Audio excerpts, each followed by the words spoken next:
ముంబై ప్రమోషన్స్లో దేవర super బిజీగా ఎన్టీఆర్ గారు super success చేశారని చెప్పొచ్చు. అయితే ఇప్పుడు అక్కడ అందరూ కూడా మాట్లాడుకున్న విషయం ఏంటంటే ఆయన వాచ్ గురించి. అసలు దాని ఖరీదు ఎంత, అది ఏంటి, ఎలా ఉంది, ఆయన ఎంత ఎక్స్పెన్సివ్ వాచ్ కొన్నారని చెప్పి అక్కడ మీడియా అంతా కూడా మాట్లాడుకుంటున్నారు. అయితే ఆయన రాయల్ ఓక్ కాన్సెప్ట్ స్ప్లిట్ కార్నోగ్రాఫ్ జిఎంటీ అనే వాచ్ కొన్నారన్నమాట. సో దీంట్లో ఇవన్నీ కూడా ఆ వాచ్ గురించి అవగాహన ఉన్న వాళ్ళకైతే ఆ కంపెనీ ఏంటి, ఆ బ్రాండ్ ఏంటి అని అర్థమవుతుంది. అయితే దీని ఖరీదు 21 కోట్లు అని తెలుస్తుంది.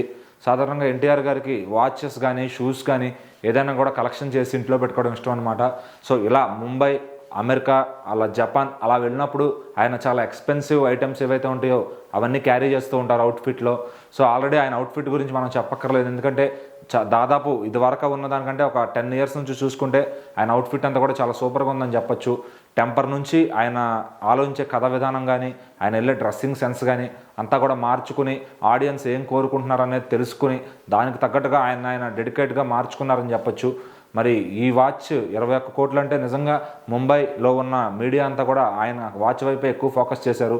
ఆయన ఫోటోల కంటే ఆయన వాచ్, ఆయన ఎలాంటి షూ వేసుకున్నాడు, ఆయన ఎలాంటి బట్టలు వేసుకున్నాడు అని చెప్పి కూడా ఆ ముంబై మీడియా అంతా మాట్లాడుకుంటున్నారు. అలాగే ఇంకా మరి ఆయన డ్రెస్సింగ్ సెన్స్ గురించి, ఆయన స్టైలింగ్ గురించి మనం మాట్లాడుకోవసరం లేదు. ఇంతకుముందు కూడా ఆయన ఎన్నో ఖరీదైన వాచ్లు, ఎన్నో లక్షల కోట్లు విలువ చేసే వాచ్లు, అలాగే టీషర్ట్లు, అలాగే బూట్లు, ఏవైతే సాక్స్లు ఉంటాయో అవన్నీ కూడా ఆయన వాడేశారు. అవన్నీ కూడా ఆయన ఇంట్లో ఆయన బాక్సెస్లో ఆయన పెట్టుకుంటారంట. మరి అవన్నీ కూడా మరి అసలు ఈ వాచ్ అనేది 21 కోట్లు అంటే నిజంగా మన మీడియా అంటే ఎప్పటికీ అది అలవాటే, కానీ ముంబై మీడియా నిజంగా ఆశ్చర్యపోతున్నారు. మరి ఈసారి ఇంకా ఎప్పుడైనా ముంబై వెళ్తే నెక్స్ట్ ఆయన ఎలాంటి ఐటమ్స్ పెట్టుకుంటారనే వాటిపైన కూడా వాళ్ళ ఫోకస్ ఉంటుందని చెప్పడంలో ఎటువంటి సందేహం లేదు. మరి ఇక ఎన్టీఆర్ గారి బ్రాండింగ్ గురించి, స్టైలింగ్ గురించి మన మీడియా ఎంత రాశారో మనం ఎంత మాట్లాడుకున్నా తక్కువే. సో ఇక ఆయన స్టైలింగ్ గురించి మనం మాట్లాడుకోవాల్సిన పని లేదు. అయితే దేవరా ప్రమోషన్స్లో మాత్రం ఎన్టీఆర్ గారు చాలా బిజీగా ఉన్నారు. ఆల్రెడీ ముంబైలో ఒక 3 రోజులు గడిపి అక్కడ ఇంటర్వ్యూస్ ఇచ్చేసి మళ్ళీ ఇప్పుడు తెలుగు రాష్ట్రాలకు వచ్చేసారు.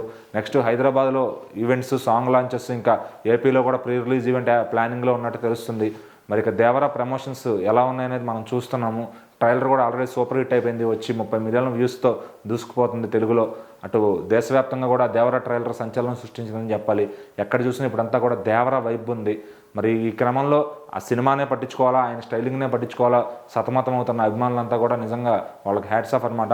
ఎందుకంటే వాళ్ళ పొద్దున్న లేచి నుంచి సాయంత్రం దాకా వాళ్ళకి ఎన్టీఆర్ గారి జపమే ఉంటుందన్నమాట ఫ్యాన్స్ అందరికీ. సో వాళ్ళని ఎంటర్టైన్ చేయడానికి ఎన్టీఆర్ గారు ఏ స్థాయికైనా వెళ్తారు, ఎంత స్టైలింగ్ అయినా అవుతారని చెప్పడానికి ఇది ఒక నిదర్శనం అని చెప్పొచ్చు.